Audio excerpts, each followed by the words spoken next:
নমস্কার, সবাই কেমন আছেন? আশা করি সবাই খুব ভালো আছেন। আমিও খুব ভালো আছি। তো চলুন প্রতিদিনের মতো আজকের ব্লগটা এখন থেকে শুরু করি।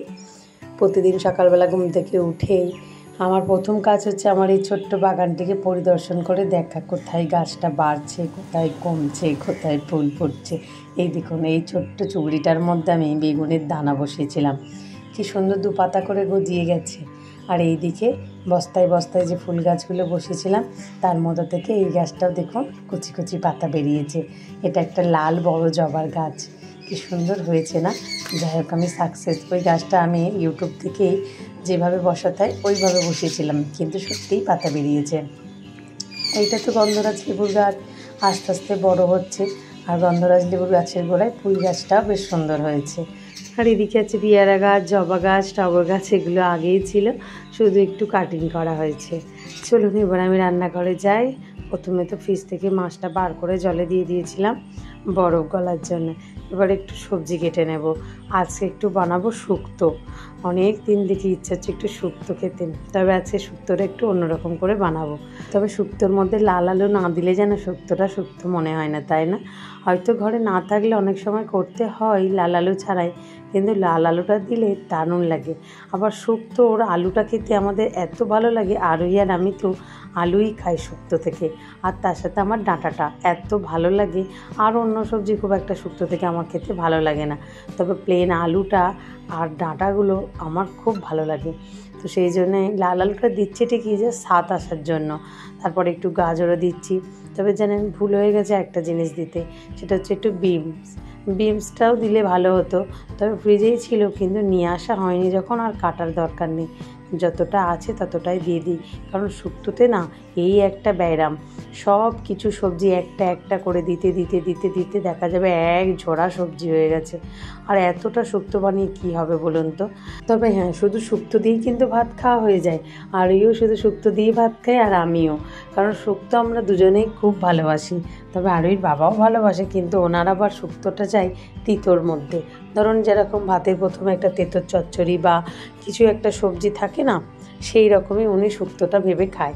তারপরে কিন্তু ওনাকে 9 মাছ 9 ডিম কিছু একটা তরকারি দিতেই হবে, বা ডাল আলু ভাজা, মানে পরে একটা পদ রাখতেই হবে। কিন্তু আমি আর আরোহী শুক্তো হলে আর কিছুই পদ আমাদের লাগে না। তবে যদিও আজকে মাছের ঝালটা বানাবো, কারণ কি যে মাছও আছে অনেকটা, আর সেই মাছটা আজ আর কাল করে খেয়ে নিতে হবে, কারণ আবার শুক্রবার থেকে আমাদের নিরামিষ। আবার এ সপ্তাহে তো আছে জন্মাষ্টমী, বুঝতেই পারছেন। তো কয়েকটা দিন ভরই নিরামিষ চলবে। তো সেই জন্য মাছটা ভাবছি শেষ করে দেবো। ফ্রিজে মাছ না খুব একটা বেশি দিন রাখলে খেতে খুব একটা ভালোও লাগে না। এই দেখুন, শুক্তোর আলুটা আমরা ভালোবাসি বলে একটু মোটা মোটা করে কাটবো, যাতে আলুটা একদম না গলে। বুঝতে পারছেন, জাস্ট শুধু সিদ্ধ হবে মশলা দিয়ে, মানে বলতে গেলে আলুটা দিয়ে যেন আমরা শুক্তোটা খাচ্ছি। চলুন এবার সবজিপাতিগুলো ধুয়ে রাখি, তারপরে মাছটায় নুন মাখিয়ে আগে কড়াই তেল দিয়ে মাছটা ভেজে নেব।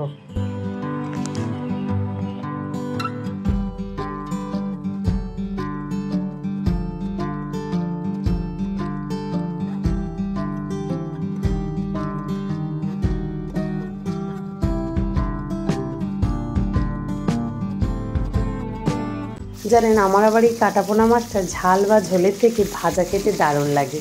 তবে লেজাটা নয়, লেজাটা একটু ঝাল হলেই ভালো হয়। তবে ইলিশ মাছটা কিন্তু ঠিক উল্টো। ইলিশ মাছটা আবার একটু ভাতে খেতে দারুণ লাগে।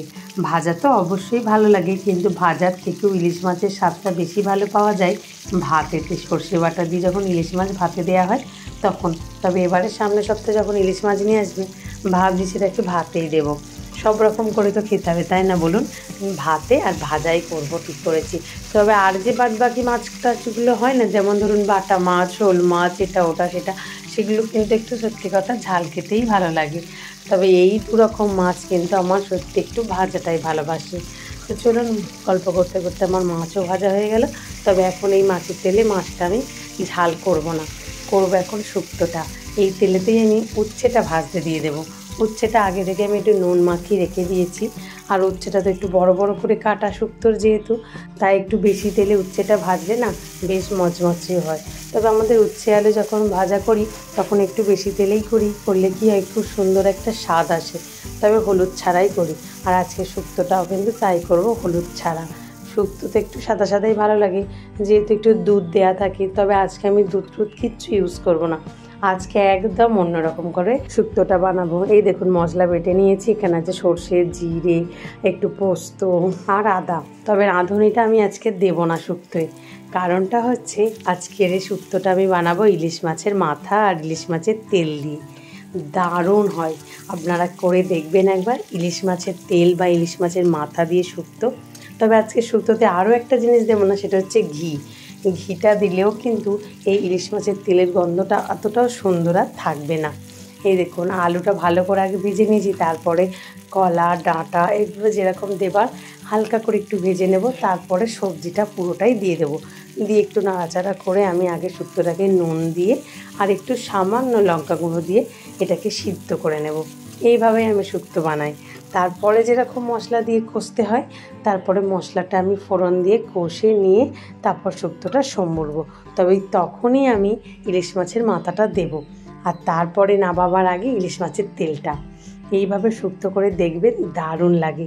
গল্প করতে করতে আমার শুক্তোটা সিদ্ধও হয়ে গেছে, তাই নামিয়ে রেখে আমি কড়াই শুকনো লঙ্কা, তেজপাতা, একটু পাঁচ ফোড়ন দিয়ে দিয়েছি, আর তার সাথে ইলিশ মাছের মাথাটা একটু দিয়ে ভালো করে নেড়ে চেড়ে আর ভেঙে নিলাম, যাতে গন্ধটা সুন্দর বার হয়। এর মধ্যে এবার শুক্তোর মশলাটা আস্তে আস্তে দিয়ে দেব। তবে হলুদ কিন্তু আমি এখনও দেব না, শুধু একটু জাস্ট লঙ্কা গুঁড়ো বললাম, জাস্ট একটু স্বাদ হওয়ার জন্য, আর কিছুই না। তো এর মধ্যে আমি দিয়েই দিয়েছি, লঙ্কা গুঁড়োটা দিয়ে ভালো করে কষিয়ে নিচ্ছি। এবার আমি শুক্তোটা ঢেলে দেবো এর মধ্যে। আর নামাবার আগে অবশ্যই একটু স্বাদ বুঝে চিনি দেবেন, কিন্তু যতই লাল আলু থাক না কেন একটু চিনি দিতেই হবে, নালে শুক্তো সেই মিষ্টত্ব ভাবটা আসবে না।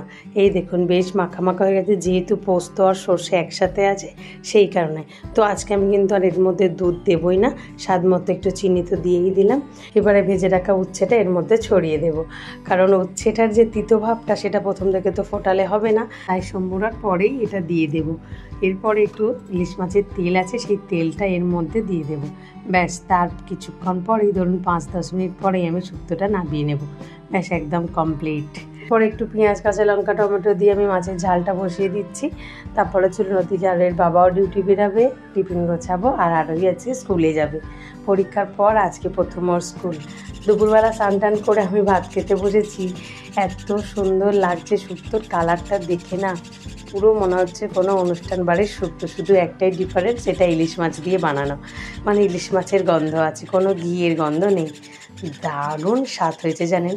এই যে বললাম আমার একটু আলু খেতে ভালো লাগে, তাই পাতে একটা বড় দেখে আলু নিয়ে নিয়েছি, দেখেছেন? আলু দিয়ে শুক্তো খেতে এত ভালো লাগে না। আমার রিকোয়েস্ট, একদিন কিন্তু আপনারা বাড়িতে এইভাবে শুক্তো বানিয়ে খেয়ে দেখবেন। চলুন, পাখিটা আবার ওদিকে কিচির কিচির করছে, ওর গালে একটু মাছ। তবে মাছ কিন্তু আজকে প্রথম ওকে দিচ্ছি আমি, এর আগে কখনো মাছ দিইনি, কারণ ডাক্তারবাবু বলেই দিয়েছিলেন যে ওকে মাছ মাংসগুলো খাওয়ার কোনো দরকার নেই, কারণ ও যে খাবারটা খাচ্ছে ম্যাশটা, ওর মধ্যে সব রকম পুষ্টি গুণাগুণ আছে। তো তবুও আজকে খেতে বসেছি, আর ও খুব পাশে বসে বসে চিৎকার করছে, তাই একটু দিলাম।